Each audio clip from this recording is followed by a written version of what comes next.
You won't believe what Rebecca just unleashed on Joni Lamb.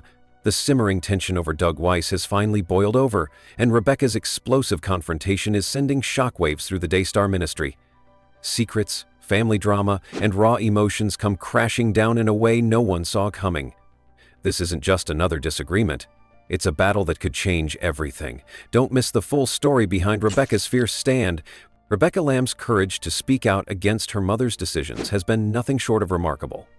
As the youngest daughter in a family deeply rooted in ministry and faith, Rebecca grew up understanding the importance of upholding Christian values and protecting the legacy her parents worked so hard to build. When her mother, Joni Lamb, began her relationship with Doug Weiss, Rebecca didn't stay silent. She saw things others hesitated to voice. For her, it wasn't just about a personal relationship. It was about the integrity of the family and the ministry that millions looked up to. From early on, Rebecca expressed her concerns openly and honestly. She wasn't afraid to challenge her mother, even though it risked causing tension in their family. Rebecca felt the relationship was moving too fast, especially given the recent loss of her father, Marcus Lamb.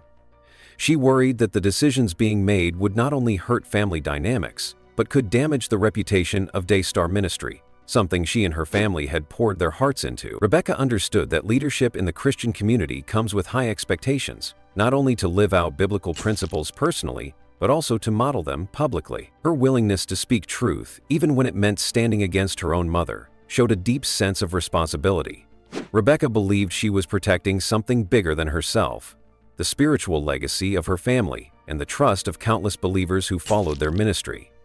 She wasn't driven by jealousy or resentment, but by a genuine concern for faithfulness, accountability, and the message being sent by her mother's choices. Rebecca's stand was courageous because it meant risking isolation and conflict within her family. Instead of hiding her concerns or quietly disagreeing, she confronted issues head-on. She tried to have open conversations with Joni, hoping to make her see the bigger picture. But this boldness was met with resistance, sometimes with dismissal, and often with emotional distance. Despite the challenges, Rebecca stayed firm in her convictions, refusing to let her fears be silenced. In many ways, Rebecca's voice became a beacon for those watching the unfolding drama. She represented a call for honesty and integrity at a time when many feared the truth was being buried. Her boldness reminded people that faith is not just about appearances, but about living in alignment with God's truth, even when it's difficult. Rebecca's stand is a powerful example of courage, showing that protecting what is right sometimes means standing alone, speaking out, and refusing to compromise on core values. The rift within the Lamb family, once a picture of unity and shared faith, has deepened into an emotional and spiritual chasm that continues to widen with every passing day. What began as disagreements and concerns over Joni Lamb's new relationship with Doug Weiss has evolved into a complex web of hurt feelings, broken trust, and spiritual conflict that now threatens not only the family's personal relationships, but also the very ministry they helped build. At the heart of this growing divide is the emotional pain experienced by Rebecca Lamb and her siblings. Rebecca, in particular, has taken a strong and vocal stance against the decisions Joni has made, especially regarding her rapid move into a new relationship so soon after the passing of Marcus Lamb, the family patriarch. For Rebecca, this is not just a matter of personal preference. It's about the deep sense of betrayal she feels as she watches the values and legacy her father worked tirelessly to establish being questioned and, in her eyes, compromised. The tension has caused many private conversations to become heated confrontations. What used to be family discussions have now turned into battlegrounds where emotions run high and wounds are reopened. The pain is raw and visible. Feelings of abandonment, disappointment, and confusion swirl through family gatherings, making what should be moments of support and love feel tense and fragile. The emotional toll on everyone involved is immense, as each person struggles to navigate grief, loyalty, and love in the face of deep disagreement. Beyond just emotional strain, there is a spiritual dimension to the fallout that cannot be overlooked. The Lamb family's ministry is grounded in Christian faith and principles, so the conflict carries with it questions of spiritual accountability, discernment, and leadership. Rebecca and other family members have raised concerns that Joni's choices do not align with the biblical values they have long preached and lived by. This has led to feelings of spiritual disillusionment and a sense of crisis about the direction the ministry is headed. The rift is further complicated by accusations and perceptions of spiritual abuse within the family. Rebecca and her siblings have expressed that their voices and concerns have been dismissed or silenced under the guise of loyalty and unity. They feel pressured to conform to a narrative that denies their legitimate worries, which has caused feelings of isolation and hurt. When spiritual leaders and family heads prioritize image and control over honest dialogue and reconciliation, it fractures trust and damages relationships on a fundamental level. In many ways, the family conflict has spilled over into the public arena, amplifying the stakes and the pain. With Daystar's significant platform and audience, the internal struggles of the Lamb family have become a matter of public concern and debate. Supporters and critics alike watch closely as the family battles to keep the ministry intact while dealing with very real human struggles behind the scenes. The public exposure only adds to the pressure, making it harder for private healing and resolution to take place. Despite all the hurt and division, there remains a longing among many family members for restoration and peace. The fractures are painful, but the bonds of family and faith still offer hope that healing is possible. Many within the family pray for grace, understanding, and the courage to face uncomfortable truths so that reconciliation might be found. However, the path forward is uncertain and fraught with challenges, as pride, hurt, and deeply held convictions stand in the way. The spiritual fallout is particularly difficult because it challenges the family's identity and purpose. Ministry leadership requires not only personal holiness, but also public accountability. When leadership struggles become public scandals, it shakes the faith of followers and damages the credibility of the entire ministry. The Lamb family's conflict serves as a sobering reminder of how personal decisions made in the spotlight carry spiritual consequences that ripple far beyond the individual. Ultimately, this escalating family rift underscores the need for humility, openness, and genuine reconciliation. It shows how even the closest families can be torn apart when difficult emotions and spiritual conflicts collide. The Lamb family story is a cautionary tale about the dangers of silence, control, and pride, and a powerful call to seek truth, grace, and healing amid brokenness. The emotional and spiritual fallout of the Lamb family struggles is ongoing, complex, and painful. It's a raw portrait of grief and conflict in a family held together by faith, but challenged by human frailty. How they navigate this storm will have lasting effects, not only on their relationships, but also on the ministry and community that looks to them for guidance. In the end, their journey is one many can relate to, the difficult work of love, forgiveness, and restoration in the face of deep wounds. The public backlash surrounding the Lamb family and the Daystar ministry has been swift, intense, and far-reaching, casting a long shadow over what was once one of the most respected Christian media platforms in the world.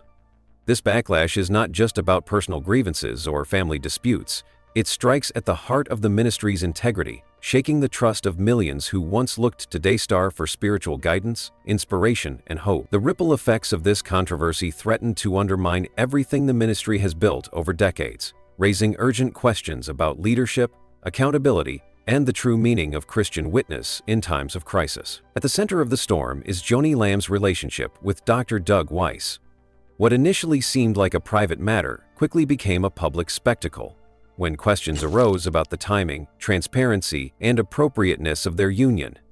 The controversy was fueled by the rapid pace of the relationship after the death of Marcus Lamb, Joni's late husband and co-founder of Daystar, who was beloved by many. To outsiders, the speed and public nature of this new relationship felt unsettling, and for many it contradicted the values of patience, grief, and respect for legacy that are so important in Christian life. The situation was made even more complicated by Doug Weiss's own history, a well-known Christian sex therapist with a past marked by divorce and controversy. While Doug's work in counseling and healing was widely respected, the details of his personal life raised questions about whether he was the right partner to step into such a prominent role beside Joni and within Daystar's leadership circle. Supporters of the ministry struggled to reconcile the image of a trusted Christian counselor with the realities of his private history, creating confusion and unease. This unease quickly transformed into a broader crisis when family members of the Lambs, especially Joni's children, publicly expressed their concerns.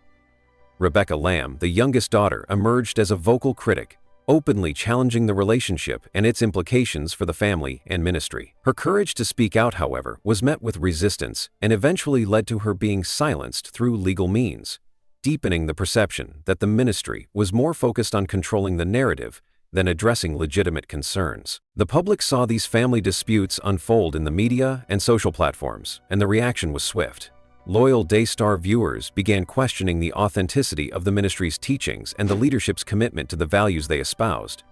If the leadership was seen as compromising those values, the credibility of the entire ministry was at stake. This led to a significant erosion of trust, with some supporters withdrawing financial support and others distancing themselves spiritually and emotionally from the network. Several well-known ministries and influential Christian leaders who once partnered with Daystar publicly severed ties, a move that sent shockwaves through the Christian broadcasting world.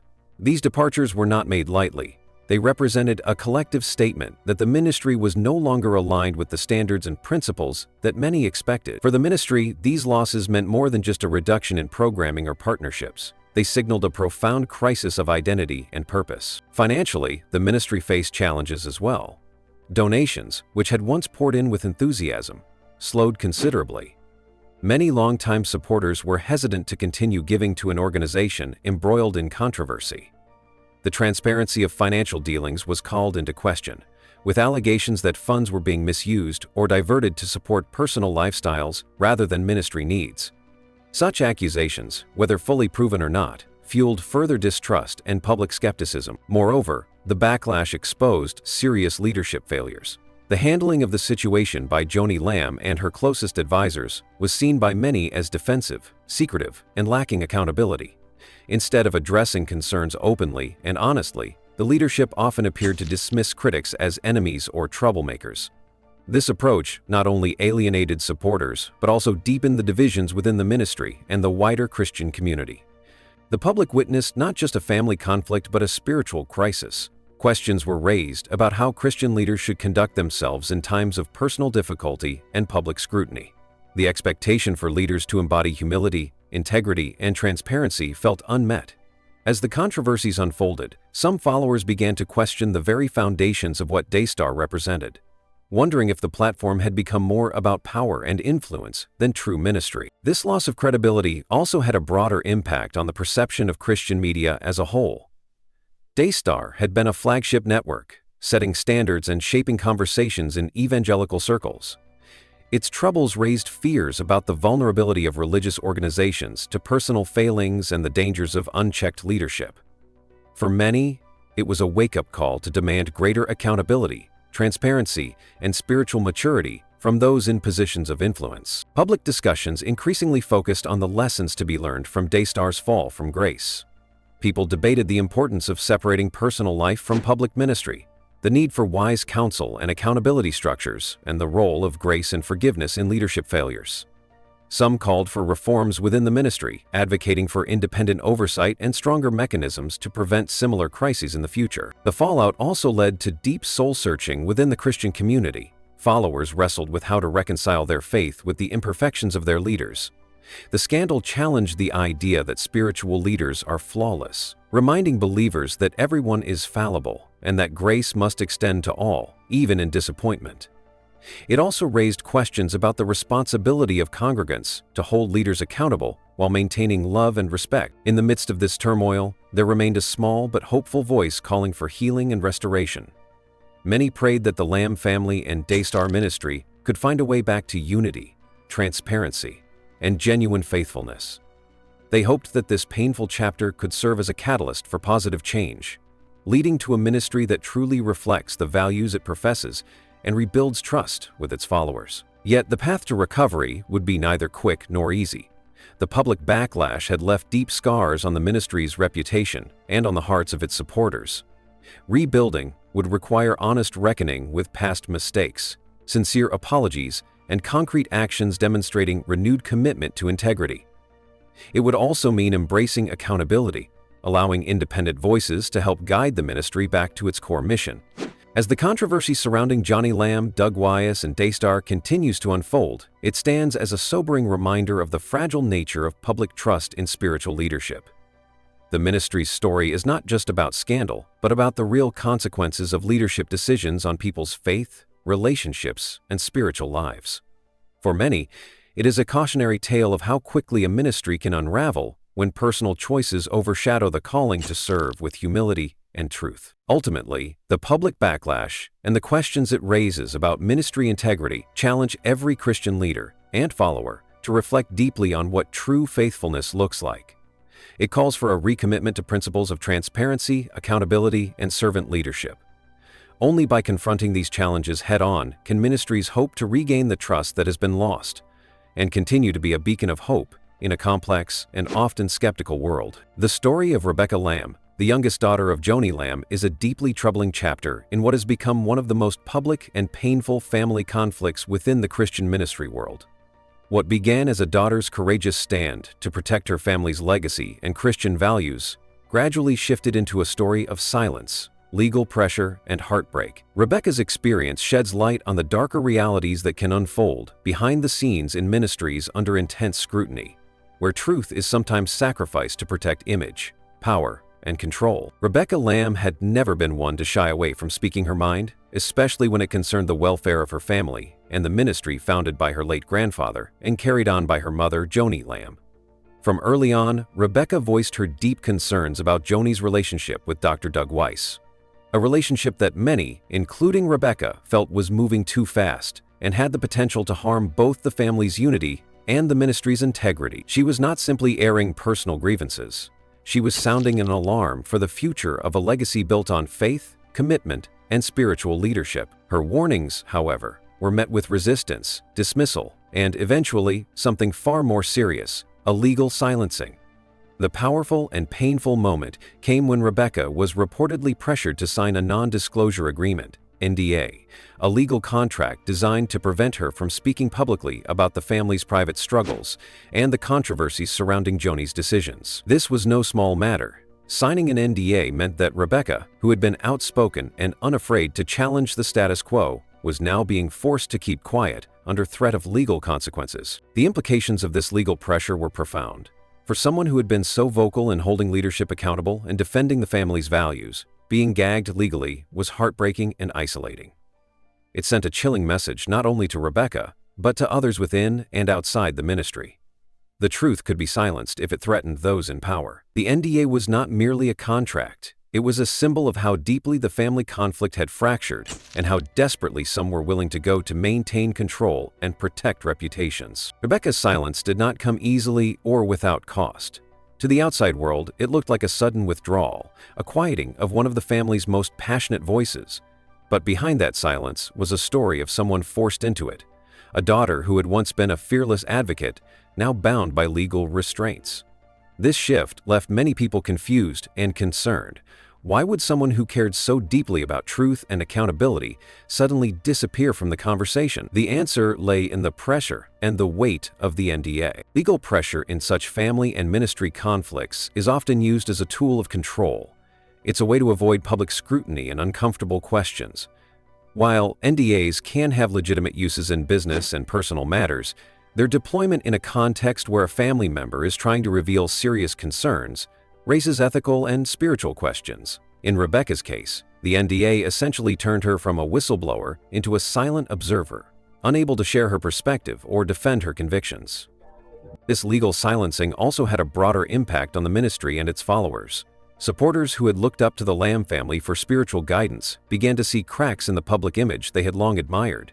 When a trusted family member is forced into silence, it invites suspicion and skepticism. People wonder, what is being hidden? What truths are too dangerous to be spoken aloud? This shadow of doubt inevitably erodes trust and challenges the ministry's credibility. For Rebecca personally, the fallout was emotional and spiritual. Being silenced meant grappling with feelings of betrayal, loss, and loneliness. She had fought hard to protect what she believed was right, to defend her family's name and ministry, and now found herself legally muzzled. The emotional toll of such a position can be devastating, especially when it involves your own family and your faith community. The pressure to conform and keep quiet often conflicts deeply with a person's sense of conscience and calling. Moreover, the legal battle over silence brought unwanted attention and stress. Rather than focusing on healing and rebuilding relationships, Rebecca had to navigate the complexities of legal constraints and the public's watchful eye. The ministry, meanwhile, had to deal with the optics of this internal conflict becoming public knowledge, For many observers, the use of legal tools to silence a family member painted a picture of a ministry more concerned with image management than genuine reconciliation. The situation also raised important questions about the role of transparency and accountability in Christian leadership. Ministries that emphasize truth, love, and justice are called to be models of openness, especially when conflicts arise. Yet in this case, the resort to legal silencing appeared to contradict those principles. It served as a stark reminder of how power can sometimes be wielded in ways that suppress rather than uplift, that protect authority instead of fostering healing. Rebecca's story is not unique in the world of ministry conflicts, but it is particularly poignant because it highlights the human cost of such disputes. Behind the headlines and public debates are real people, daughters, mothers, siblings, caught in painful struggles where loyalty, faith, and family collide. Rebecca's forced silence underscores the difficult reality that sometimes speaking truth can come at a steep personal price. Despite being silenced, Rebecca's stand continues to resonate. Her early courage to speak out has inspired others to look more critically at the leadership and dynamics within ministries. The questions she raised about integrity, family unity, and spiritual responsibility remain relevant and pressing. Her silence, though legally enforced, has not erased the concerns she voiced or the impact of her voice. The fallout from this legal pressure also serves as a warning to other ministries and Christian organizations. It emphasizes the necessity of fostering environments where honest dialogue, accountability, and reconciliation can occur without fear of retribution.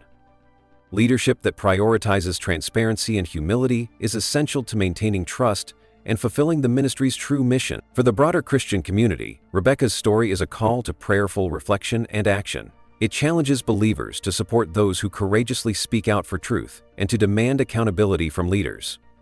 It also reminds us all that ministry is not about image control or silencing critics.